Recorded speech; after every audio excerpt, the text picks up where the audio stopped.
बाजार में पहुंचकर घीसू बोला, लकड़ी तो उसे जलाने भर को मिल गई है, क्यों माधव? माधव बोला, हाँ, लकड़ी तो बहुत है, अब कफन चाहिए तो चलो कोई हल्का सा कफन ले लें। हाँ, और क्या, लाश उठते उठते रात हो जाएगी, रात को कफन कौन देखता है। कैसा बुरा रिवाज है कि जीते जी तन ढकने को चीथड़ा भी न मिले और उसे मरने पर कफन चाहिए। कफन लाश के साथ जल ही तो जाता है, और क्या रखा जाता है। यहीं 5 रुपए पहले मिलते तो कुछ दवा दारू कर लेते। दोनों एक दूसरे के मन की बात ताई रहे थे। बाजार में इधर उधर घूमते रहे, कभी इस बाजार की दुकान पर गए, कभी उस दुकान पर। तरह तरह के कपड़े, रेशमी और सूती देखे, मगर कुछ जचा नहीं। यहाँ तक कि शाम हो गई, तब दोनों न जाने किस दैवी प्रेरणा से एक मधुशाला के सामने जा पहुँचे और जैसे कि किसी पूर्व निश्चित योजना के अंदर चले गए। वहाँ जरा देर तक दोनों असमंजस में खड़े रहे। फिर घीसू ने गद्दी के सामने जाकर कहा, साहू जी, एक बोतल हमें भी देना। इसके बाद कुछ चिखौना तली हुई मछलियाँ आई। दोनों बरामदे में बैठकर शांतिपूर्वक पीने लगे। कई कुंजियाँ ताइब तोड़ पीने के बाद दोनों सरूर में आ गए। घीसू बोला, कफन लगाने से क्या मिलता है, आखिर जल ही तो जाता है, कुछ बहू के साथ तो न जाता। माधव आसमान की तरफ देखकर बोला, मानो देवताओं को अपनी निष्पन्नता का साक्षी बना रहा हो। दुनिया का दस्तूर है, नहीं लोग वामनों को हजारों रुपए क्यों दे देते हैं, कौन देखता है परलोक में मिलता है या नहीं। बड़े आदमियों के पास धन है, चाहे फूके, हमारे पास फूकने को क्या है। बड़े आदमियों के पास धन है, चाहे फूके, हमारे पास फूकने को क्या। लेकिन लोगों को जवाब क्या देंगे, लोग पूछेंगे नहीं कफन कहाँ है। घीसू हंसा, अरे कह देंगे कि रुपए कमर से खिसक गए, बहुत ढूंढा मिले नहीं। लोगों को विश्वास तो न आएगा, लेकिन फिर वहीं रुपए देंगे। माधव भी हंसा, इस अनपेक्षित सौभाग्य पर बोला, बड़ी अच्छी थी बेचारी, मरी तो भी खूब खिला पिलाकर, अभी बोतल से ज्यादा उड़ गई। घीसू ने 2 सेर पूरियां मंगाई, चटनी, अचार, कलेजियां। शराब खाने के सामने ही दुकान थी। माधव लपक कर 2 पत्तलों में सारा सामान ले आया।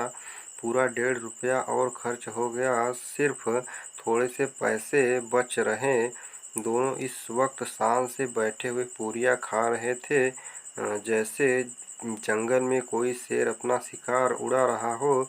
न जवाबदेही का खौफ था, न बदनामी की फिक्र। इन भावनाओं को उन्होंने बहुत पहले ही जीत लिया था। यीशु दार्शनिक भाव से बोला, हमारी आत्मा प्रसन्न हो रही है, और क्या उसे पुण्य न होगा। माधव ने श्रद्धा से सिर झुकाकर तस्दीक दी, जरूर से जरूर होगा भगवान, तुम अंतर्यामी हो, उसे बैकुंठ ले जाना। हम दोनों हृदय से आशीर्वाद दे रहे हैं। आज जो भोजन मिला वह कभी उम्र भर न मिला था। एक क्षण के बाद माधव ने मन में एक शंका जागी। भोला, क्यों दादा, हम लोग भी तो एक न एक दिन वहाँ जाएंगे ही। घीसू ने इस भोले भाले सवाल का उत्तर न दिया। वह परलोक की बातें सोचकर इस आनंद में बाधा न डालना चाहता था। जो वहाँ हम लोगों से पूछे कि तुमने कफन क्यों नहीं लिया, तो क्या कहेंगे? कहेंगे तुम्हारा सिर। पूछेगी तो जरूर, तू जानता है कि उसे कफन न मिलेगा। तू मुझे ऐसा गधा समझता है? 8 साल क्या दुनिया में घास खोदता हूँ, उसको कफन मिलेगा और उसे बहुत अच्छा मिलेगा। माधव को विश्वास न आया, बोला, कौन देगा? रुपए तो तुमने चट कर दिए। वह मुझसे पूछेगी, उसकी मांग में सिंदूर तो मैंने ही डाला था। घीसू गर्म होकर बोला, मैं कहता हूँ उसे कफन मिलेगा, तू मानता क्यों नहीं?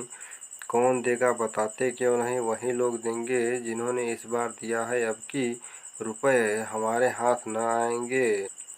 ज्यों-ज्यों अंधेरा बढ़ता था, सितारों की चमक तेज होती थी, मधुशाला की रौनक भी बढ़ती जाती थी। कोई गाता था, कोई डींग मारता था, कोई अपने संगी के गले लिपटा जाता था, कोई अपने दोस्त के मुंह में कुल्हड़ लगाए देता था। वहाँ के वातावरण में सरूर था, हवा में नशा।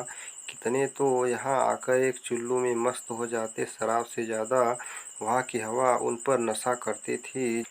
जीवन की बाधाएं खींच लेती थी और कुछ देर के लिए वे भूल जाते थे कि जीते या मरते हैं, या न जीते हैं न मरते हैं। और ये दोनों बाप बेटा और भी मज़े ले लेकर चुस्कियाँ ले रहे थे। सबकी निगाहें इनकी ओर जमी हुई थी। दोनों कितने भाग्य के बली हैं। पूरी बोतल बीच में है। भरपेट खाकर माधव ने बची हुई पूरियों का पत्तल उठाकर एक भिखारी को दे दिया, जो खड़ा इनकी ओर भूखी आंखों से देख रहा था। और देने के गौरव, आनंद और उल्लास का उसने अपने जीवन में पहले बार अनुभव किया। घिसू ने कहा, ले जा, खूब खा और आशीर्वाद दे। जिसकी कमाई है वह मर गई है, पर तेरा आशीर्वाद उसे जरूर पहुँचेगा। रोए रोए से आशीर्वाद दे, बड़ी गाढ़ी कमाई के पैसे हैं।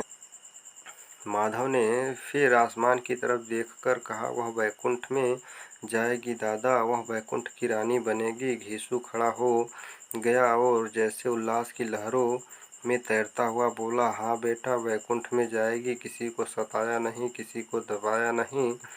मरते मरते हमारी जिंदगी की सबसे बड़ी लालसा पूरी कर गई। वह न बैकुंठ में जाएगी तो क्या, ये मोटे मोटे लोग जाएंगे जो गरीबों को दोनों हाथों से लूटते हैं और अपने पाप को धोने के लिए गंगा में नहाते और मंदिरों में जल चढ़ाते हैं। श्रद्धालुता का यह रंग तुरंत ही बदल गया। अस्थिरता नशे की खासियत है।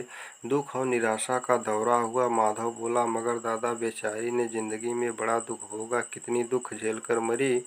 वह आंखों पर हाथ रखकर रोने लगा, चीखें मार मार कर। घीसू ने समझाया, क्यों रोता है बेटा, खुश हो कि वह माया जाल से मुक्त हो गई, जंजाल से छूट गई। वही भाग्यवान थी जो इतनी जल्दी माया मोह के बंधन तोड़ दिए। और दोनों खड़े हो कर गाने लगे, ठगिनी क्यों नैना झमकावे ठगिनी।